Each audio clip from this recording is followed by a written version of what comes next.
Bonjour Annie Bonjoin. Bonjour Marie-Ève. On est présentement dans votre atelier ici à l'île d'Orléans. Parlez-nous un peu de la dernière exposition dont vous avez fait partie au musée Marius Barbeau.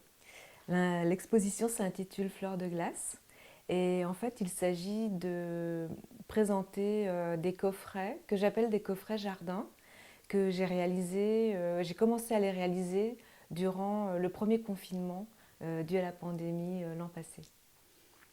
Comment ça s'est passé? Quelles ont été vos inspirations pour ce Alors grand en fait, projet? le premier confinement, ça a été pour moi une période assez créative, puisque je me suis retrouvée ici dans un milieu très calme, avec peu de bruit, on entendait les oiseaux chanter. Vraiment, c'était une impression d'être complètement, de faire partie de la nature.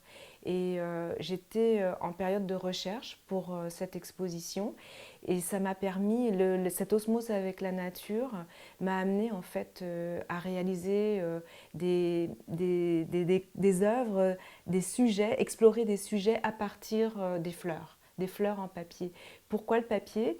Parce que les magasins étaient fermés et donc il fallait que je travaille avec ce que j'avais sous la main. J'avais du papier, des ciseaux et c'est ce qui m'a amené en fait à explorer cette technique-là. En parlant de technique, est-ce que vous pouvez nous en parler un peu plus en lien avec votre technique habituelle Donc, en dehors de la pandémie? j'ai longtemps aimé travailler avec le papier, j'ai fait beaucoup de collages. Et là, en fait, la technique, c'est de découper des ronds, tout simplement, et de les assembler sur des épingles. Pour l'exposition au musée Marius Barbeau, ce sont des coffrets en plexiglas. Donc, chaque épingle est chauffée et ensuite insérée dans le plastique. Donc, c'est un travail de longue haleine, de minutie, mais aussi, je crois que c'était comme un geste méditatif dans une période où on était tous un peu angoissés. Donc ça a été un peu curatif peut-être, cette Mhm. affaire-là. Parlez-nous également des thématiques que vous avez abordées avec ce projet. Généralement, en fait, c'est des thématiques, des sujets assez sociétaux. Donc le racisme, l'environnement, la condition de la femme, par exemple le féminicide.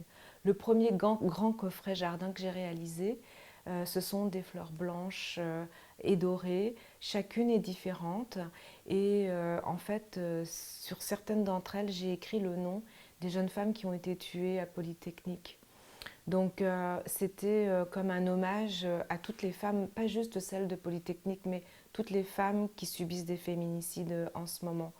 Après coup, après avoir fait ce coffret jardin, je me suis rendu compte que la fleur blanche était l'emblème de cette commémoration en fait de Polytechnique. J'ai réalisé un autre coffret jardin suite à la mort de Floyd. C'est quelque chose qui est venu me chercher au niveau des émotions, de voir que encore à notre époque, on peut, et en plus sous les téléphones qui filment, laisser mourir quelqu'un juste parce qu'on a une présomption de criminalité à cause de sa couleur de peau. Et longtemps, je me suis cherchée, je me suis dit comment je peux exprimer ça. Et en fait, j'ai réalisé un jardin avec des fleurs noires et blanches. Une de mes amies m'a dit c'est comme la foule qui marche ensemble pour lutter contre toute forme de racisme. Mhm.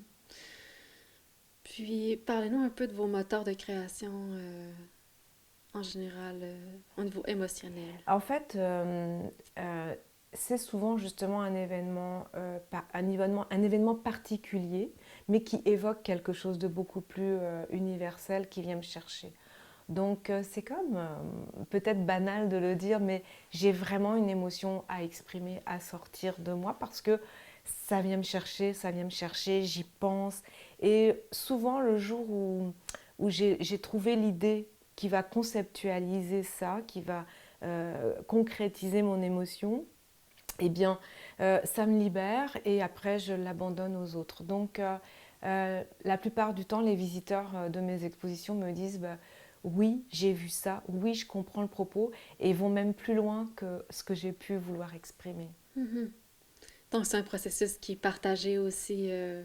Oui, je pense que de toute façon, aujourd'hui, il faudrait être complètement apathique pour pas partager des choses comme les considérations de guerre, la Mm. condition de la femme en Syrie, les problèmes environnementaux. On est en plein, on sort de la COP 21.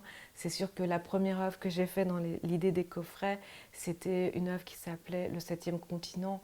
Tous ces plastiques qu'on rejette, il va bien falloir un jour qu'on en fasse quelque chose. Je cherche à exprimer ça, mais pas d'une manière... je ne cherche pas à ce que ce soit coléreux. Au contraire, je veux montrer la beauté des choses. Le sujet est là, mais je veux l'exprimer d'une manière qui soit jolie, qui soit belle, parce que je trouve que c'est aussi notre rôle en tant qu'artiste de donner quelque chose d'apaisant, quelque chose qui donne du bonheur ou simplement qui soit agréable à regarder. Mhm. Merci beaucoup. Parlez-nous de vos prochains projets ici qui vont être possiblement conçus à l'île d'Orléans également. Oui, en fait, je suis très attachée à mes origines. Je viens du bord de la mer en France. Et au bord de la mer, on a cette écume qui est fournie quand la mer est très très forte et puis qu'il y a du vent. Et peut-être que, en tout cas, c'est encore un projet qui n'est pas sorti du papier, mais faire un parallèle entre les fleurs de glace, donc ces fleurs qui se forment à la surface des mers polaires, avec l'écume de mer. Merci beaucoup pour de nous avoir invités ici dans votre atelier. Puis rappelez-nous les dates, les dernières dates pour visiter Alors, musée l'exposition. Marius Barbeau, c'est jusqu'au 7 janvier. Puis ensuite, l'exposition s'en va au Centre national d'exposition à Jonquière, de la fin du mois de janvier à la fin du mois d'avril. Et à Marius Barbeau, ça se termine le 9 janvier, c'est Oui, bien c'est ça? ça. Parfait. Merci beaucoup, Madame Joie. Je vous en prie.